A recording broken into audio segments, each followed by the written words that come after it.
We're going to be testing out two Labocosmetica products today. We're going to be doing the pre-wash and the wash and coat. So the wash and coat is going to be a really good supplement for, instead of using something like Bead Maker after you wash, we're going to be putting this right on an uncoated car. So this is good for coatings, but like the Civic behind me doesn't have any kind of ceramic coating on it. It's supposed to add a good amount of hydrophobicity and some light protection for up to 4 months. So if we can wash and coat all in the same process, it's going to make it a lot easier, and we're going to be rocking both of these today. Now, this is by no means as durable as a ceramic coating or even a ceramic sealant, but this is a sealant in a shampoo basically that will give some good properties. And you can see this car has not been washed essentially all winter actually. There's a nice film on it, and even when you wipe that film, you can see the paint is nice and dull. So this should as well add some gloss to it, which is going to be a bonus. And we're going to see the power of this pre-wash solution, which is a very important step on any wash. We're going to be doing the pre-wash solution with my IK Multi Pro 2. So this is just a sprayer that's going to spray it out. I'm not going to be using it in my foam cannon because I have the wash and coat in that, but I'll show you guys what this looks like going on. I'm not using any iron remover on this at all, which you typically would do before any kind of sealant, but I just want to test the durability of both of these products just by themselves. So this stuff sprays nicely out of the IK Foam Pro. As well, you could, like I said, use it in a foam cannon, but I only have one foam cannon and I'm just using it for the soap, so I don't really want to mess around with that too much, switching products out and whatnot. So this is much easier to do. And the reason we're using this, and you'll see in the later clips, is because even if you just pressure wash the vehicle, it's not going to remove all of that dirt from the surface and that film that's on there. So if you just rinse, soap it, and then hit it with a contact wash, you will be rubbing some dirt into the paint. And this is going to greatly reduce the risk of that actually happening, because the pre-wash solution is made to break up dirt and grime so you can blast it off a lot easier. And it's also going to save you on things like your wheel cleaning products, because as you can see, the tires as well are just bleeding brown, which is all that dirt and grime that's been built up on there. So you don't have to use as much wheel cleaner when you go around to that step. You can also see this has a nice kind of foam to it. I didn't blast this on, but it really does sud up nicely, and that's going to kind of encapsulate that dirt and help blast it off. So typically what I do is go bottom upwards, and that's going to kind of reactivate this solution, mix everything up, make sure the dirt's all getting encapsulated, and then I'll go back over it top to bottom just to blast everything off.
So we just finished the pre-wash with Primus here. So this stuff dilutes really nicely. It goes anywhere from 1 to 5 to 1 to 100, just depending on what you need. For me, I was using it on absolutely everything, and I was just using one foamer there to spray it on. So I did 1 to 25, sorry, on this entire vehicle.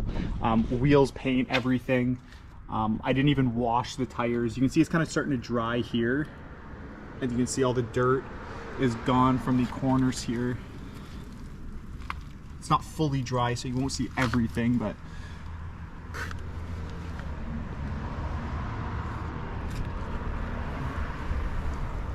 We're going to be applying the wash and coat next. So this one as well dilutes really well. So what we're going to be doing is doing about 1 to 100 on this one. And I'm not expecting a high foaming shampoo out of this because it is diluted so much. But I'll show you a couple areas with the pre-rinse. It's not all washed, but you can see the line there. This is wet, this is dry. So if there was any dirt left on this, you would see it right away. And you can see all of that dirt. It's been taken right off, especially on the corners, which usually get bad. So again, I'll be foaming this on about 1 to 100 and then giving it a contact wash. I also put a splash in the bucket with a wash mitt, and we'll see how that goes. There are definitely a couple things I would do differently applying it next time. What I would do is I'd probably do half a vehicle at a time and then blast it off. Because it's not a high foaming soap, it does run off a little bit quicker, but I do want to touch on the fact that high foaming soaps, regardless of what you see on social media, it does not mean that it's cleaning better at all. It has nothing to do with the cleaning properties of the soap. Foaming agents is literally just an additive to make extra suds, and it can actually be worse to have that high sud soap, because what's happening essentially is that the soap is just sitting and clinging to the paint and it's not running downwards. And what you're going to be seeing here is that the soap's actually running down the paint, and that is actually giving it the ability to encapsulate any leftover dirt and run it downwards towards the bottom of the panels or off the vehicle altogether, which is actually the goal of washing. We don't want the soap to stick to the paint like shaving cream and then you're rubbing in any remaining dirt. That's what we want to avoid. And you'll see as I'm using the wash mitt on this vehicle, it's starting to look really nice. So what's happening is you'll start seeing the separation of the soap, and that means that it's starting to take on some hydrophobic properties. So this soap is supposed to provide both water beading and water sheeting. Typically you get one or the other, but this is a nice example because you're going to see the difference of both, because even something like ceramic coatings, they have different water beading abilities. So it's either beading or sheeting water, and you'll kind of see an example of both in this.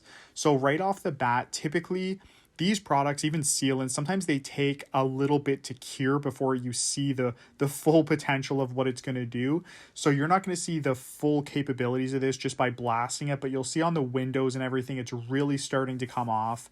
And once we blast this and the vehicle sits, you're going to see some true hydrophobic properties from it. But even just rinsing it off, you're going to start seeing what's going to happen. So on the initial rinse, you're going to start seeing a lot of those water sheeting abilities. And what that is when you just see that separation and the liquid just breaking off the panel essentially. And that's, instead of just water beading off in tight little beads, what happens is they kind of clump together and fall off all at once. And that's what we're seeing happening essentially on the glass and the paint. Definitely the paint is working right away. And again, this is just super beneficial because we don't have to apply anything afterwards. So whether your vehicle has no coating at all and you just want to add a little kick to it, get a little hydrophobic properties, it stays clean longer, it looks nicer in the rain, repels some dirt and contaminants better than anything that's uncoated or untreated. It's kind of an all-in-one step that's going to be really helpful and make it a lot easier for you and save you time as well, which is a bonus.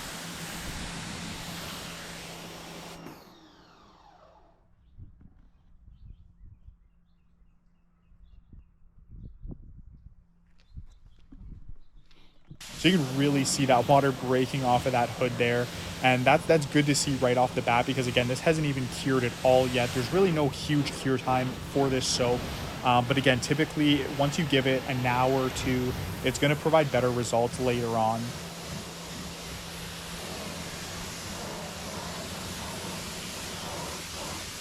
What I will do is I will take off as much as I can with my drying towel, and I'll go over it with a specific rag. So this is actually a coating or leveling rag. It's designed for paint. So as long as there's no dirt on the paint, which there isn't because we washed it properly, and there's none on the rag, which is, well, there isn't because I clean these properly, and these are specifically my polishing rags. So they get cleaned separately from everything else, and I only use them once before I get a new one. So this one hasn't been used since it's been cleaned.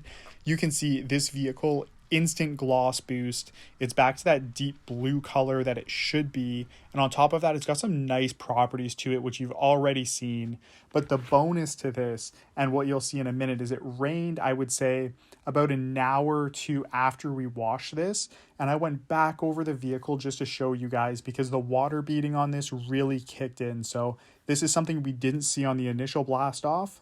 So after the rain, what we see here is just a lot of water beads, which is really nice to see because it worked on the glass and the paint. Hopefully I will be getting a discount code for this one soon. It should be coming in shortly. So what I'll do is right when that's in, I'll post it down below in the comments of where you can buy it, and I'll give you a 10% discount code as well. Don't forget to subscribe for daily detailing content. And if you have any questions or concerns about washing your own vehicle or what products might be best, just go ahead and comment them right down below and I'll be sure to answer.